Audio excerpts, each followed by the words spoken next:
No one on Outpost K-17 expected the predator cubs to survive. They were found huddled in a collapsed cargo alcove after a pirate skirmish tray of teeth, all claws and teeth and oversized eyes. Their species, the Varkesh, were apex predators.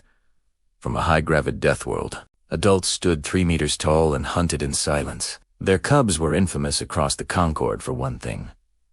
If a Varkesh cub bonded with you, it would either imprint or decide you were prey. Protocol demanded euthanasia. Human protocol, however, was apparently written in pencil. The station commander had warned, "Don't touch them. They're not domesticated. They're not even civilized yet."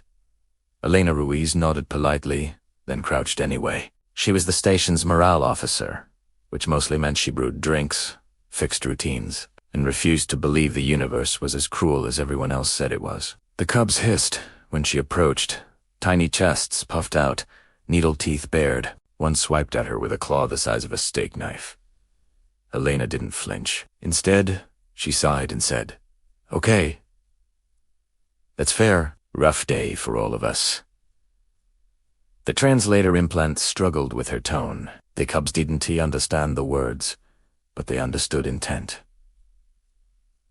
Confusion replaced aggression. She left them real food, raw protein bricks, approved by They ignored it. 2 days later, the cubs still hadn't eaten. The medbabe warned that they wouldn't last the week. Elena stared at the untouched bricks, then at the cubs, watching her from the corner. Their noses twitched, their ears tilted toward her. She glanced at her mug.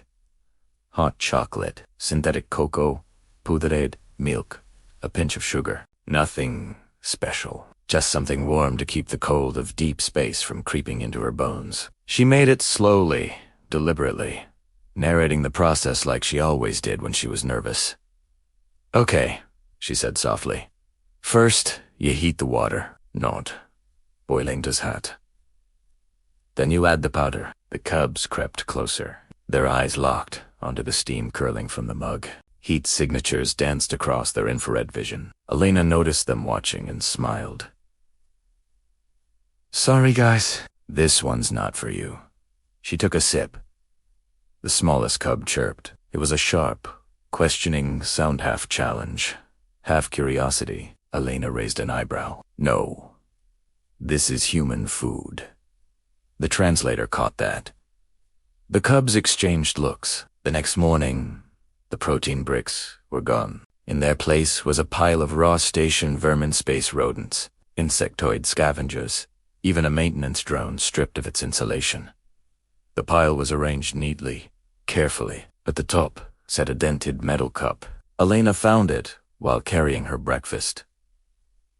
She stared. The cubs watched her intently, tails flicking with anticipation. "Is that for me?" The largest cub puffed out his chest and made a low, proud rumble. The translator pinged, "Human food." Elena burst out laughing. "Oh no," she said gently. "Oh, you sweet murder babies." "That's not no. I don't eat that."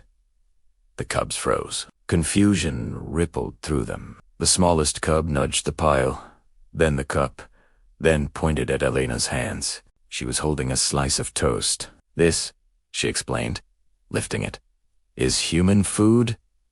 She took a bite. Crunch. The cubs recoiled as if she'd bitten into poison. She sat down anyway, right beside their offering. "Look," she said, breaking off a piece of toast. "We don't have to share food. We can just sit together."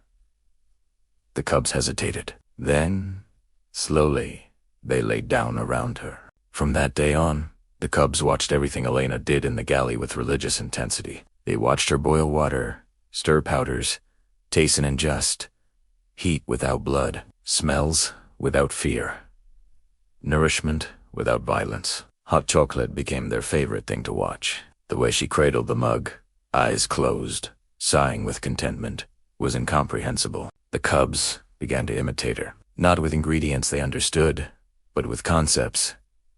They built piles. At first, it was just meat, warmed by reactor vents. Then they added non-meat elements, metal scraps for crunch, insulation, fibers for texture, and always a bowl. They would sit back afterward, watching the pile steam, rumbling softly. Human food. The station crew was horrified. "They're offering you prey," the commander snapped.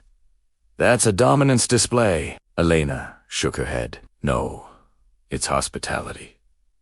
The test came during a boarding incident. A rival faction breached K-17, weapons hot, intent on taking supplies and cubs. Alarms screamed. Elena was in the galley, and so were the cubs. The first invader rounded the corner and froze. 3 predator cubs stood between him and the human. The largest one stepped forward and placed something on the floor, a fresh meat pile, steaming slightly. The translator resolved, "Human food, do not take." The invader laughed. "What is this?" Elena stepped up beside the cubs. "They're telling you," she said calmly, "that this is theirs, and I'm theirs. And if you don't leave now, they're going to stop being polite." The cub's claws slid out with a soft, final sound. The invader backed away slowly and left without firing a shot. Afterward, the station was quiet. Elena made hot chocolate with shaking hands. She poured 4 mugs. 3 of them were empty, of course. The cubs couldn't drink it. But they watched the steam rise. They watched her. They rumbled in satisfaction, nudging their latest offering toward her. Elena smiled and placed a marshmallow on top of the pile. "Progress?" she said. The cubs chirped. Proud. Somewhere in the Concord's databases, a new note was added under human interaction protocols. If a human offers warmth instead of fear, even predators will learn a different kind of hunger. Thanks for watching, and remember to subscribe for more stories from the edge of the galaxy.